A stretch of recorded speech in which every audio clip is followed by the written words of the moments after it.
नमस्कार दोस्तों, पाथफाइंडर पर आप सभी का स्वागत है। चार्ल्स शोभराज का नाम मुझे लगता है हम सब ने सुना है।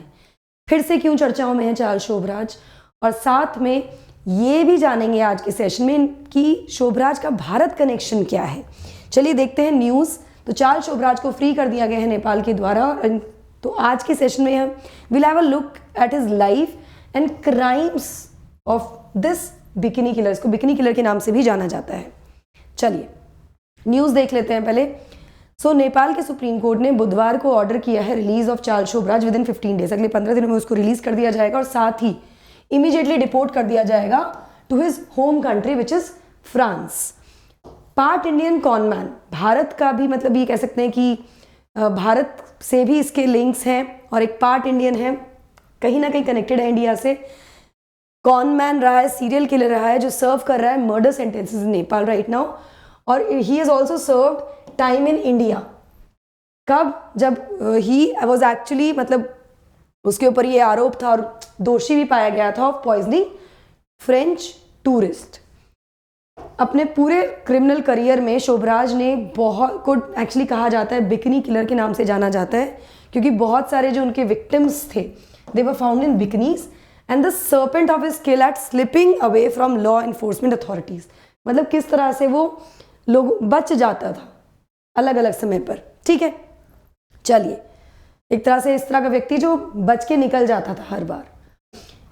Before we move forward and know more about him and his connections with India, you can follow me on both this Telegram channels for all my class update schedules and PDFs.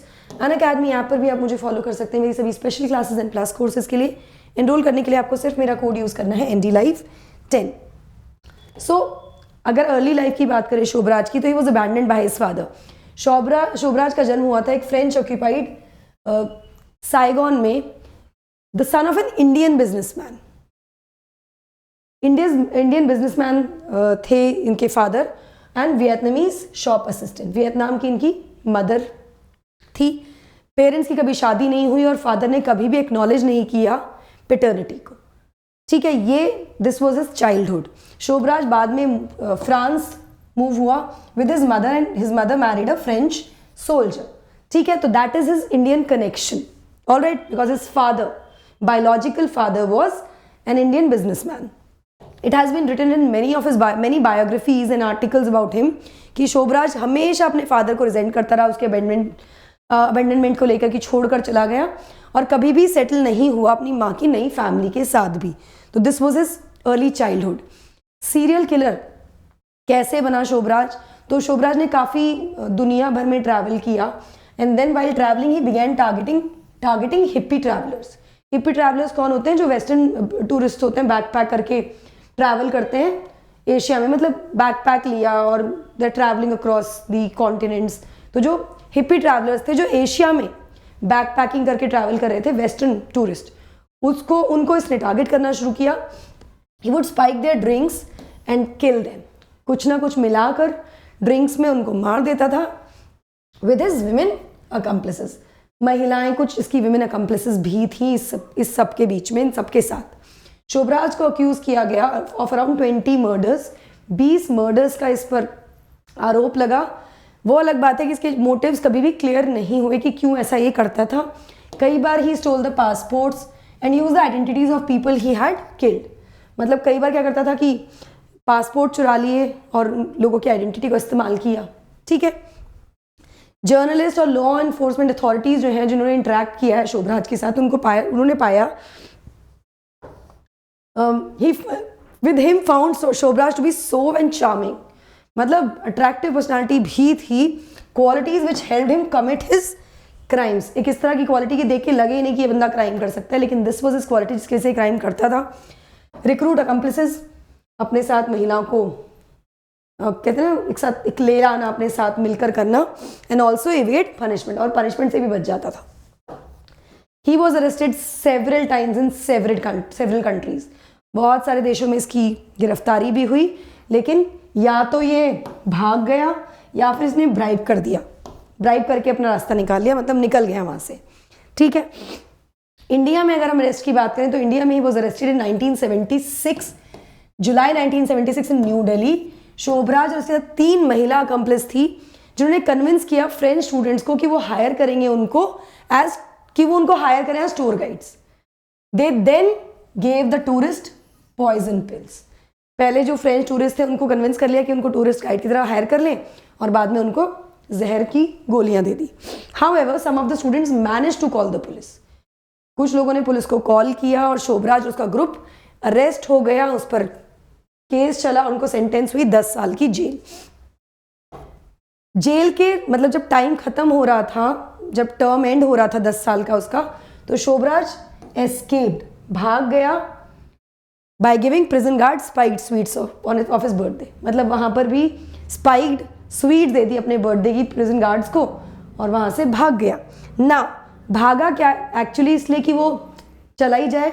No, ऐसा माना जाता है he was recaptured, मतलब उसको पकड़ लिया गया। और बीबीसी के अकॉर्डिंग, एक आर्टिकल के अकॉर्डिंग ऐसा माना जाता है कि उसने जानबूझकर ही एस्केप फ्रॉम द प्रिजन, ताकि उसको 10 साल के टर्म खत्म होते होते ताकि उसको दोबारा से पकड़कर उस पर केस चला जाए और उसका टर्म बढ़ा दिया जाए भारत में ही। ठीक है, नए चार्जेस उसको फेस करने पड़ेंगे। ये उसका एक तरह का तरीका था कि उसको थाईलैंड ना भेज दिया जाए, एक्स्ट्राडिशन बचने के लिए, एक जगह से दूसरी जगह शिफ्ट ना किया जाए, थाईलैंड ना शिफ्ट कर दिया जाए उसको। ये उसका तरीका था उस चीज से बचने के लिए, क्योंकि वहां पर he was wanted for 5 murders, 5 murders उसने किए थे वहां पर, और वो श्योरिटी थी कि वहां उसको डेथ पेनल्टी ही मिलेगी। तो उस डेथ पेनल्टी से बचने के लिए ही डिड दिस ऑल, कि वो 10 साल का टर्म खत्म होते होते he tried to run away, फिर पकड़ा गया तो जानबूझ के it was a planned escape. जब तक वो रिलीज हुआ 1997 में, तब तक 20 साल हो चुके थे। वो 20 साल का टाइम फ्रेम निकल चुका था जहां पर उसको ट्राई करना था बैंकॉक में, वो खत्म हो चुका था। तो वो एक तरह से यहां से उसको सेफ हो गया। देन कम्स अरेस्ट इन नेपाल। उसके बाद वो नेपाल में अरेस्ट हुआ। भारत से रिलीज होने के बाद शोभराज फ्रांस चला गया। 2003 में वो नेपाल गया जहां पर उसको अरेस्ट कर लिया गया। 2004 में उसको लाइफ टर्म दे दिया गया नेपाल में for killing an American women कोनी जो ब्रॉन्जिक। 1975 में उसने इसका मर्डर किया था, लेकिन उसके बाद भारत में ही वो अरेस्टेड 1976। 2003 में जब गया तो दोबारा उसको पकड़ लिया गया। उसके बाद उसे कन्विक्ट किया गया for killing Bronzich's American friend Laurent Carriere. ठीक है, दोबारा कन्विक्ट किया गया। 2014 में उसने क्लेम किया कि उस व्यक्ति ने, Sobhraj, has actually worked as an arms dealer also for Taliban after befriending with Jaish-e Mohammed chief Masood Azhar in Tihar jail. ये भी उसने अपने एक तरह से क्लेम किया और बताया। And was even linked with the US central investigation agency. इसके साथ भी वो लिंक था, CIA के साथ भी वो लिंक था। 2015 में ही मैरिड नेपाली एक्टर जिसने भारत का जो बिग बॉस है उसमें भी पार्टिसिपेट किया था। तो this is his link to India. चलिए, फिलहाल इसको रिलीज कर दिया गया है, वापस फ्रांस जाएगा कि कुछ और करने वाला है, we have to just wait and watch.